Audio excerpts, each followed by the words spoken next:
Hola, hola, ¿qué tal? ¿Cómo están? Sean bienvenidos a un nuevo video anatómico de este canal, Anatomía Fácil por Juan José Sánchez. Hoy les traigo una serie de videos de sistema nervioso simpático en general. Vamos a ver en esta primera entrega de Sistema Nervioso Simpático 1, hablaremos de las generalidades del sistema, de cómo está compuesto, de cuáles son sus acciones generales. En una segunda entrega hablaremos solamente de la cadena ganglionar simpática, dónde está ubicada, cómo se divide en ganglios que son prevertebrales y en ganglios que son laterovertebrales. Y en la tercera y última entrega del sistema nervioso simpático abordaremos acerca de cómo funciona, cómo es sus vías aferentes y cómo son sus vías eferentes. Esto del sistema nervioso como tal.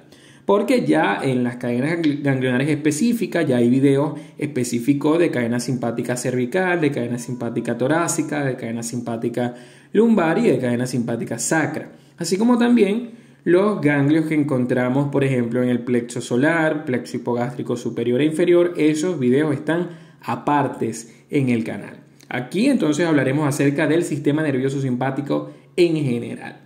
Muy bien. A manera de clasificación, ¿de dónde sale este sistema nervioso simpático o división simpática? Bueno, el sistema nervioso de manera general se divide en un sistema nervioso central y en un sistema nervioso periférico.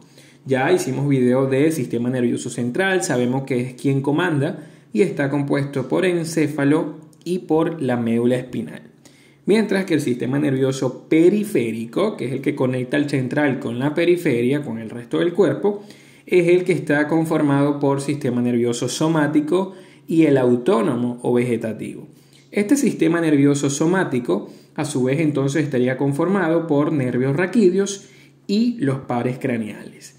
Ya yo hice un video de generalidades del sistema nervioso periférico donde de manera general explico estos dos componentes. Ahora vamos a ser más específicos hablando del sistema nervioso autónomo o vegetativo, que es el que se compone por el sistema nervioso simpático, con los 3 videos que vienen a continuación, y un video que dediqué al sistema nervioso parasimpático porque realmente es más corto y es más fácil de explicar.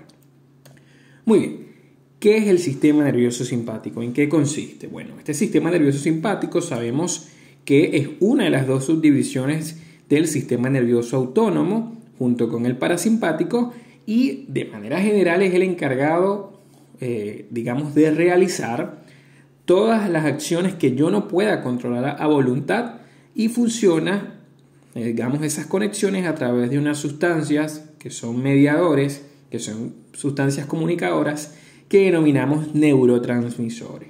Específicamente el neurotransmisor que está implicado en el sistema nervioso simpático es la adrenalina, también llamada epinefrina, y la noradrenalina, también llamada norepinefrina. ¿Okay? Son los dos neurotransmisores que vamos a ver siempre que están implicados en el sistema nervioso simpático. Entonces, este sistema nervioso simpático, que es hermanito del parasimpático porque derivan los dos, o son los dos los que componen el sistema nervioso autónomo, generalmente tiene efectos que son opuestos al sistema nervioso parasimpático. Y digo generalmente porque, por ejemplo, en el caso del aparato reproductor sabemos que el simpático estimula la eyaculación y el parasimpático es la erección. Entonces, para esa función tienen que ser agonistas, más bien tienen que ayudarse y no ser opuestos. Pero en la mayoría de los casos de los demás órganos vamos a ver que el simpático hace lo opuesto al parasimpático. Entonces, este sistema nervioso simpático, como les dije, controla las partes del cuerpo que yo no puedo controlar a voluntad, todas las vísceras, los órganos. Los ojos, vamos a ver todas las glándulas productoras de saliva, productoras de moco, productoras de páncreas, productora de bilis, cualquier glándula exocrina, endocrina, cualquier órgano, corazón, pulmón, intestino delgado, grueso, hígado, todo es controlado por el sistema nervioso autónomo. Entonces, por regla general decimos que las acciones del sistema nervioso simpático son aquellas que son como respuestas de huida y de alerta. Siempre le digo a los estudiantes que se imaginen que están en una situación donde los roban o una situación donde está en peligro su vida. Todas las acciones que haga el cuerpo en ese momento son mediadas por el simpático.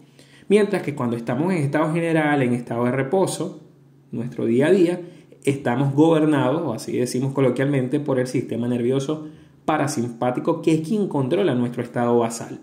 Entonces, cuando nosotros queremos huir, todo eso es aumento de la frecuencia cardíaca, dilatación de los bronquios, dilatación de la pupila, inhibición de los movimientos intestinales, todo eso es mediado gracias a que quien está tomando el control de nuestro cuerpo en ese momento es el simpático. Muy bien, este sistema nervioso simpático es importante saber que él, recuerden que es parte del sistema nervioso periférico, entonces él deriva del central. ¿Okay? ¿Qué parte del central tiene los núcleos de origen o los centros autónomos de donde nace el sistema nervioso simpático? Específicamente la médula espinal, se dice torácica y lumbar. Pero no es específicamente la torácica y lumbar, o no toda la torácica y toda la lumbar. Vamos a ver que los centros comienzan entre el segmento medular C8 y el segmento medular L2. Vean que no les estoy hablando de los nervios raquídeos, no les estoy hablando de las vértebras, sino de los segmentos de la médula espinal, que esos son segmentos que ya explicamos en el video de médula espinal.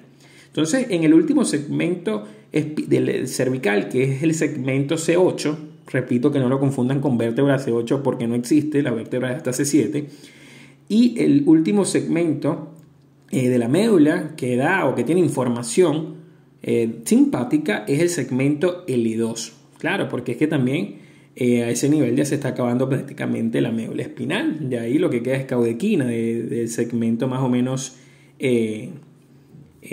lumbar hacia abajo. ¿Qué es lo que va a pasar? Cuando nosotros estudiamos la médula espinal nos dimos cuenta que en los cortes de médula espinal a nivel torácico tenían característicamente esta asta, que es el asta intermedio lateral. Bueno, esa asta intermedio lateral, que es de sustancia gris, que nada más los encontramos en los cortes de los segmentos espinales entre C8 y L2, son ahí donde están las fibras, los centros neuronales que comienzan o que comandan al sistema nervioso simpático. Esa es la parte del sistema nervioso central que comanda. Entonces, esos segmentos espinales que originan las fibras simpáticas tienen que buscar comunicación con ganglios que se van a encontrar muy cerca de ella, que son los famosos ganglios de la cadena simpática. Vamos a explicarle qué son estos ganglios y dónde están ubicados, pero antes no te vayas a despegar del video.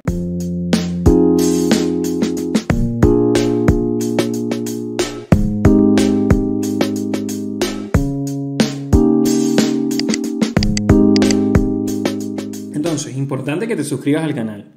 Aquí abajo donde tú ves que dice suscribirse, le das clic y automáticamente quedas suscrito a todos los videos del canal. Si hay algún video que tú no consigas en el canal, tú me lo escribes en los comentarios, que siempre los tomo en cuenta a la hora de la realización de los mismos. Nos habíamos quedado entonces en el tronco simpático, que es una cadena de ganglios que está paralela, está cerca a la columna vertebral, porque allí es donde están los centros simpáticos de la médula espinal. Entonces, esta tronco simpático es una cadena de ganglios que están interconectados entre sí. Esos ganglios de cadena simpática lo encontramos desde arriba, de la base del cráneo, donde está el primer ganglio cervical, ¿okay? Que llamamos ganglio C1, hasta abajo, a nivel coxígeo, donde se une la del lado derecho con la del lado izquierdo, en un último ganglio llamado ganglio impar. ¿Qué es lo que pasa? Esta cadena simpática puede llevar impulsos tanto hacia arriba como hacia abajo. O sea, es indistinto, por eso se dice que el impulso nervioso puede ser bidireccional. Y los ganglios que la componen son ganglios nerviosos, no deben ser confundidos con ganglios linfáticos. Estos son ganglios nerviosos. Estos ganglios nerviosos son estaciones de relevo, porque la información entonces viene de la médula al ganglio. En el ganglio hace una sinapsis, un relevo nervioso, y del ganglio sale otro nervio que es, digamos, el nervio que finalmente va a ejercer la acción simpática en este caso, porque el simpático se vale de ganglios. Es una de las grandes diferencias, ganglios visibles, mejor dicho, una de las grandes diferencias entre el simpático y el parasimpático a nivel periférico. ¿Qué es lo que va a pasar? Vean que digamos que el inicio del sistema simpático está en la médula torácica y lumbar, pero todo el cuerpo tiene información simpática, tanto la cabeza como los miembros inferiores, por decirles algo, extremos.